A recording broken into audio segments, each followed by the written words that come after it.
नमस्कार CSK news में आप सभी दोस्तों का एक बार फिर से बहुत बहुत स्वागत है। दोस्तों आज हो गया है 19 फरवरी, जो फटाफट ब्रेकिंग न्यूज निकल के आ रही है, एक एक करके जानेंगे। दोस्तों बड़ी खबर निकल के आ रही है, आपको बता दें फ्रांस ने फिलहाल इस्लामिक कट्टरवाद के खिलाफ छेड़ दी है जंग। मस्जिद और मदरसों पर निगरानी के लिए बनाया नया कानून। जी इसके बारे में आपको बताएंगे। दूसरी बड़ी खबर निकल के आ रही है, फिलहाल भारतीय सेना ने लद्दाख में ऊंचाइयों पर तैनात किया K9 वज्र तोप। जी बड़ी खबर निकल के आ रही है, हो सकती है खरीदारी।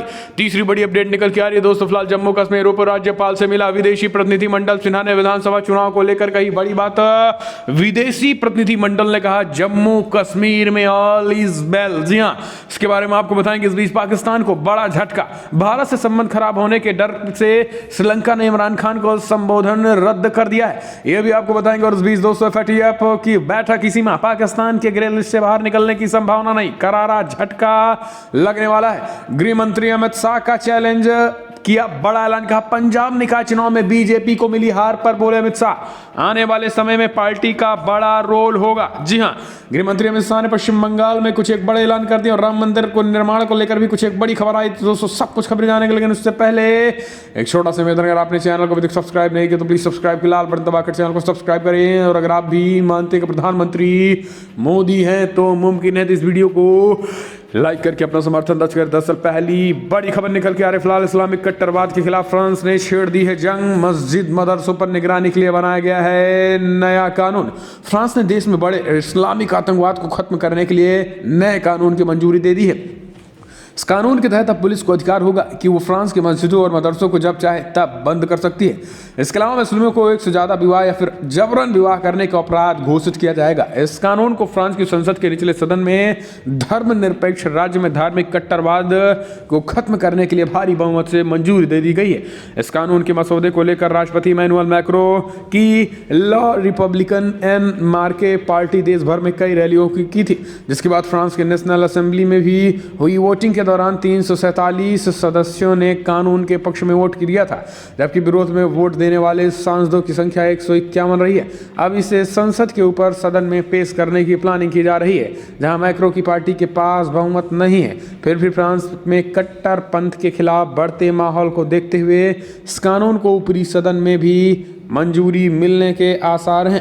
हम चलते हैं, अगले अपडेट लेते हैं। तो दोस्तों फिलहाल भारतीय सेना ने लद्दाख में ऊंचाई पर तैनात की K9 वज्र तोपें खरीद हो सकती है। थल सेना प्रमुख जनरल एम नरवणे ने हाल ही में 100 K9 वज्र तोप सेना में शामिल कर दिए हैं।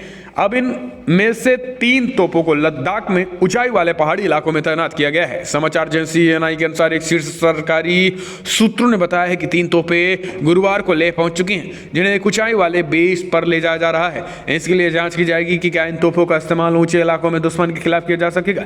बाकी कुछ तोपों को पाकिस्तान से सटे इलाकों में, उबड़ खाबड़ इलाके में भी लगाया जा रहा है। आपको बता दें कि पाकिस्तान और चीन लद्दाख से लेकर पीओके तक, पीओके से लेकर LIC तक जिस तरीके से नाकेबंदी भारतीय सेनाएं और मजबूती के साथ कर रही हैं, इससे आने वाले समय में भारतीय ताकत और भारत की सुरक्षा मजबूत होगी। हम चलते हैं, अपडेट लेते हैं। फिलहाल जम्मू कश्मीर उपराज्यपाल से मिला विदेशी प्रतिनिधिमंडल, हुआ मुरीद। कहा जम्मू कश्मीर में all is well. Jammu Kashmir के दौरे के दूसरे दिन विदेशी प्रतिनिधिमंडल ने भारतीय सेना और जम्मू कश्मीर पुलिस के अधिकारियों से मुलाकात की थी। इस दौरान घाटी में सुरक्षा व्यवस्था के साथ ही कई अन्य मुद्दों पर चर्चा भी हुई थी। SSP अनंतनाग संदीप चौधरी ने राजनयिकों की जनभागीदारी, रोजगार मोर्चा मुहैया कराने के प्रयासों के साथ ही विभिन्न मामलों की जानकारी दी है।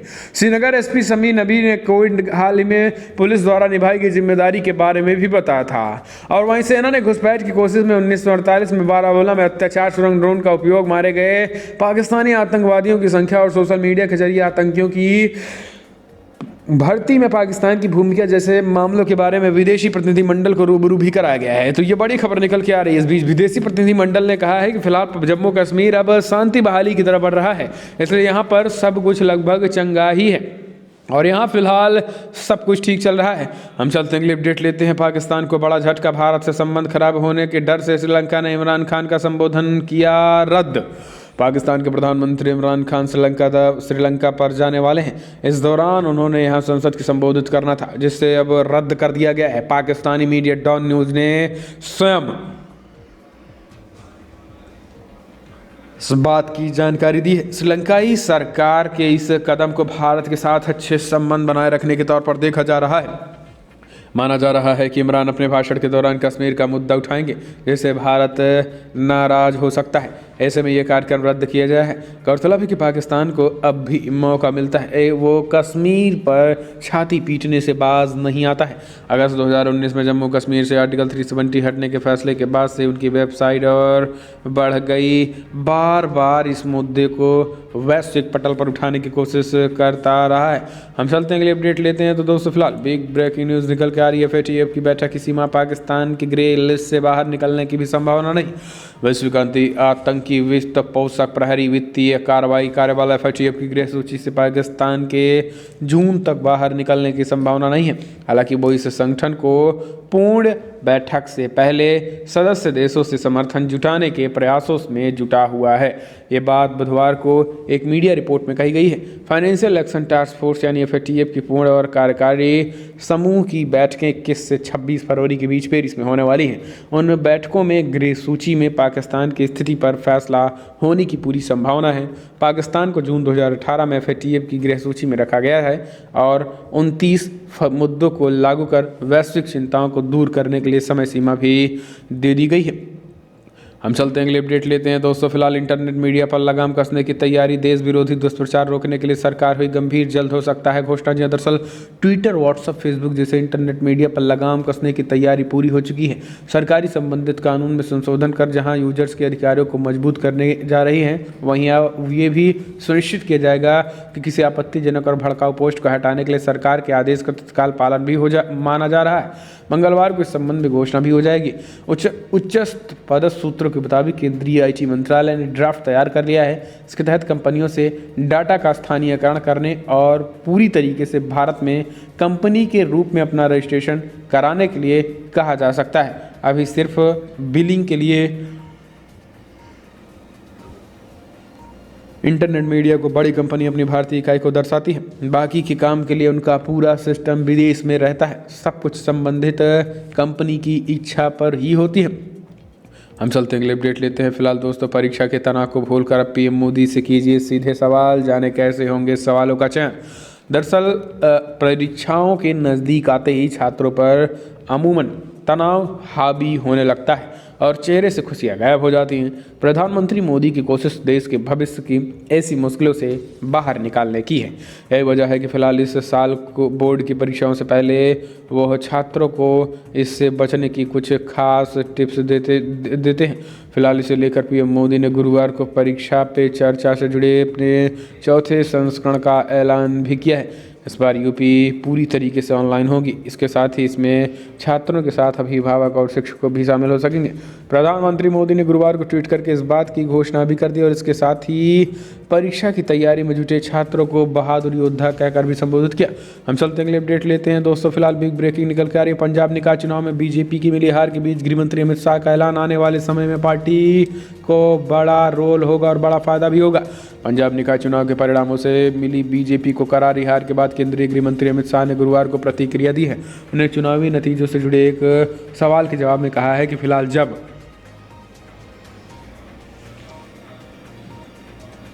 अब पंजाब में आने वाले समय में उनकी पार्टी का रोल बड़ा होने वाला है। अभी तक ये रोल लिमिटेड था। मालूम हो कि केंद्र सरकार के 3 कृषि कानूनों के खिलाफ जारी किसान आंदोलन की पृष्ठभूमि में हुए चुनाव में कांग्रेस ने भटिंडा, होशियारपुर, कपूरथला, अबोहर, बटाला और पठानकोट में जबरदस्त जीत दर्ज की है। शाह ने कोलकाता में आयोजित एक कार्यक्रम में हिस्से के दौरान MSP आदि पर विस्तार से भी बात रखी थी। ABP न्यूज के कार्यक्रम में पंजाब चुनाव पूछे गए सवाल पर अमित शाह ने कहा है कि पंजाब में अभी तक अकाली दल और BJP का गठबंधन था। हम चलते हैं, अगले अपडेट लेते हैं। दोस्तों फिलहाल बड़ी खबर निकल के आ रही है, वो 10 मुद्दे जो असम विधानसभा चुनाव की लड़ाई के हैं अहम हिस्से। जी हाँ, ये बड़ी खबर इस बार CAA का मुद्दा हावी है। आगामी विधानसभा चुनाव में सबसे ज़्यादा चर्चा भले ही पश्चिम बंगाल की हो, लेकिन उससे सटा नॉर्थ ईस्ट का असम राज्य भी चुनावी दृष्टि से इस बार काफ़ी महत्वपूर्ण है। असम एकमात्र ऐसा राज्य है जहां भारतीय जनता पार्टी की सरकार होते हुए भी CAA जैसे केंद्र सरकार के प्रमुख फैसले कारगर होने में कमज़ोर पड़ गए हैं। इसके साथ ही यहाँ बीजेपी की कड़ी टक्कर कांग्रेस से है। कांग्रेस ने इस लड़ाई को जीतने के लिए मुस्लिम समाज की राजनीति के सबसे बड़े चेहरे बदरुद्दीन अजमल को अपने साथ जोड़ लिया है, लिहाजा चुनाव दिलचस्प होता जा रहा है।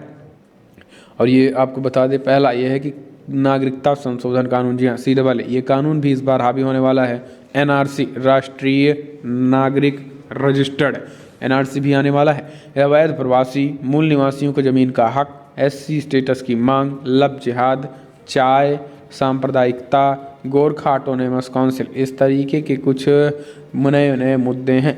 हम चलते अगले अपडेट लेते हैं दोस्तों। फिलहाल बीएचपी नेता अशोक सिंघल ने भाई ने राम मंदिर निर्माण के लिए दिया सबसे बड़ा दान। जी हाँ, दरअसल यूपी के अयोध्या में राम मंदिर निर्माण के लिए धन संग्रह अभियान देश भर में चलाया जा रहा है। धनराशि एकत्रित करने का काम आरएसएस और बीएचपी को सौंप दिया गया है। इसी कड़ी में अब विश्व हिंदू परिषद के अंतर्राष्ट्रीय अध्यक्ष रह चुके अशोक सिंघल के छोटे भाई अरविंद ने सबसे बड़ा दान दिया है। उन्होंने चेक के माध्यम से 2 बार में 11 करोड़ रुपए दान दिए हैं। इसके साथ ही मंदिर निर्माण के लिए दानों में राजस्थान से दी गई है और ये सबसे बड़ी धनराशि है।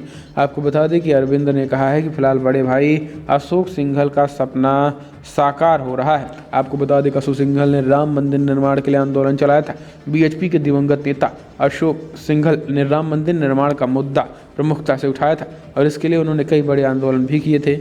अरविंद सिंघल ने उदयपुर में मंदिर निर्माण के संलग्नकर्ता पारस सिंघवी को 2 बार में चेक से 11 करोड़ रुपए दिए हैं। हम चलते हैं अगले अपडेट लेते हैं दोस्तों। फिलहाल पश्चिम बंगाल, ममता बोली भाजपा पहले अभिषेक से लड़कर दिखाए फिर मुझसे भिड़े। जी हाँ, ये ममता बनर्जी का बयान निकल के आया है। दरअसल गृहमंत्री अमित शाह पश्चिम बंगाल के दौरे पर उन्होंने जय जय श्री राम के नारे के उद्घोष के साथ ममता बनर्जी को पश्चिम बंगाल से उखाड़ फेंकने का एक बार फिर से ऐलान कर दिया है, जिससे ममता बनर्जी पूरी तरीके से बौखला गई हैं। ममता बनर्जी का कहना है कि पहले अभिषेक बनर्जी, जो कि उनके भतीजे हैं, यानी इस समय केवल और केवल बुआ और भतीजे की सरकार चल रही है। उनका कहना है कि फिलहाल जो हमारे भतीजे हैं उनको तो उखाड़ कर दिखाओ, उनको तो हटा कर दिखाओ, तो फिर हमको हटाना, इस तरीके की ममता का बयान है। हम चलते हैं अगले अपडेट लेते हैं दोस्तों। फिलहाल राम मंदिर के लिए कर रहे हैं ऑनलाइन दान, तो ध्यान दें, फर्जी वेबसाइट बनाकर भी हो रही है ठगी। राम मंदिर निर्माण के लिए समर्पण निधि के जरिए बड़ी संख्या में लोग सहयोग कर रहे हैं। इस बीच राम मंदिर तीर्थ क्षेत्र ट्रस्ट के नाम पर फर्जी वेबसाइट बनाकर लोगों से ठगी करने का मामला सामने आया है। इसको लेकर राम जन्मभूमि तीर्थ क्षेत्र ट्रस्ट के ट्रस्टी डॉक्टर अनिल मिश्र ने राम मंदिर के नाम पर धन संग्रह करने वाली फर्जी वेबसाइट के खिलाफ मुकदमा दर्ज कराया है।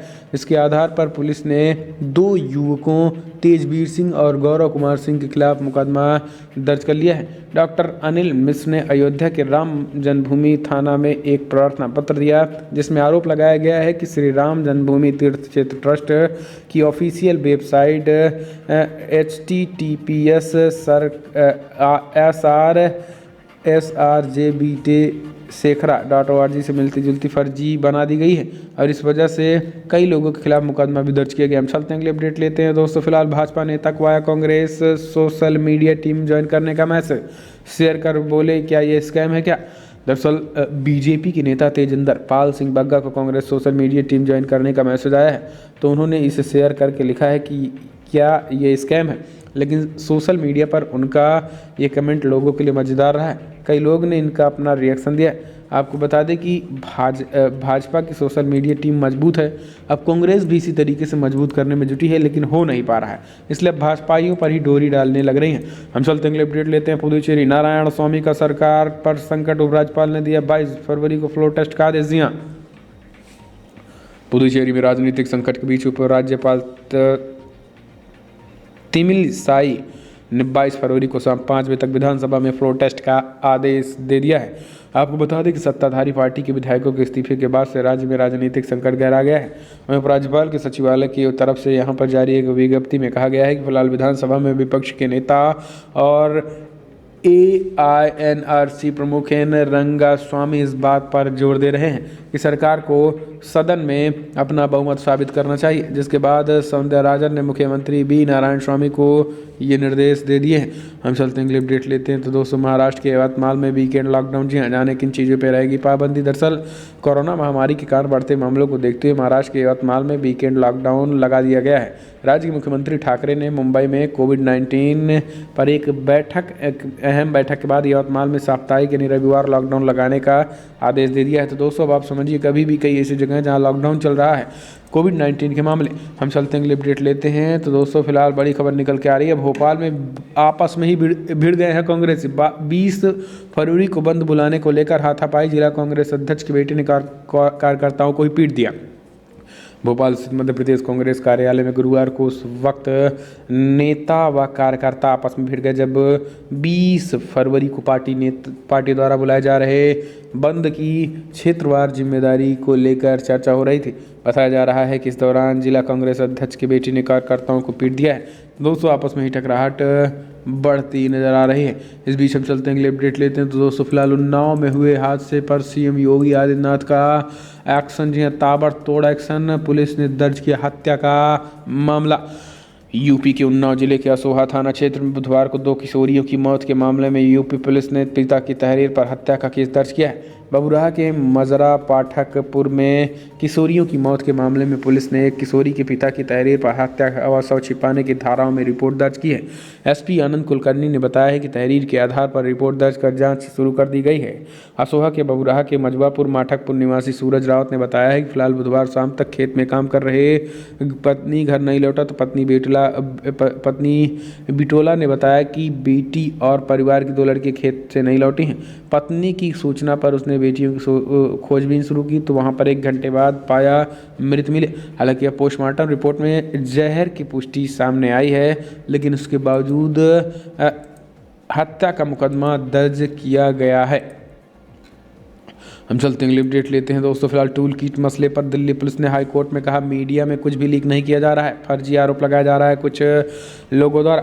दिल्ली पुलिस ने गुरुवार को दिल्ली हाई कोर्ट से कहा है कि फिलहाल किसानों से प्रदर्शन से जुड़ी टूल किट शेयर करने के मामले में गिरफ्तार पर्यावरण एक्टिविस्ट दिशा रवि के मामले की जांच से जुड़ी कोई भी जानकारी मीडिया में लीक नहीं की जा रही है। दिशा रवि ने रविवार में याचिका दायर कर अनुरोध किया था कि पुलिस को उनके खिलाफ दर्ज FIR से जुड़ी जाँच की कोई भी सामग्री लीक न की जाए। इसी को लेकर ये बड़ा आदेश दे दिया है। हम चलते हैं अगले अपडेट लेते हैं। दोस्तों, फिलहाल बड़ी खबर निकल के आ रही है जहां पर पेट्रोल डीजल के दाम लगातार बढ़ रहे हैं। जी हाँ, पेट्रोल ने बढ़ाई बीजेपी नेताओं की दिक्कतें। दरअसल पेट्रोल और डीजल तो बढ़ रहा है, इसी को देखते हुए अब जनता में थोड़ी दिक्कतों का भी सामना करना पड़ रहा है।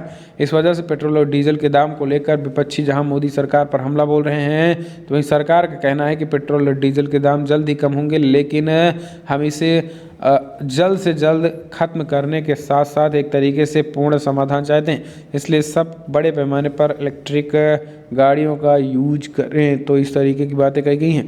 तो दोस्तों, फिलहाल बड़ी खबर में इतना ही, लेकिन अगर आपको वीडियो पसंद आया तो लाइक कर शेयर करें और फर्जी राम ठगों से आप बचें। अशोक सिंघल के भाई ने 6 करोड़ का 11 करोड़ का दान किया, उनके लिए भी 1 लाइक तो बनता है। तो दोस्तों, इस वीडियो में इतना ही। कमेंट के माध्यम से जय श्री राम लिखना मत भूलिएगा। दोस्तों, इस वीडियो में इतना। जय हिंद, वंदे मातरम।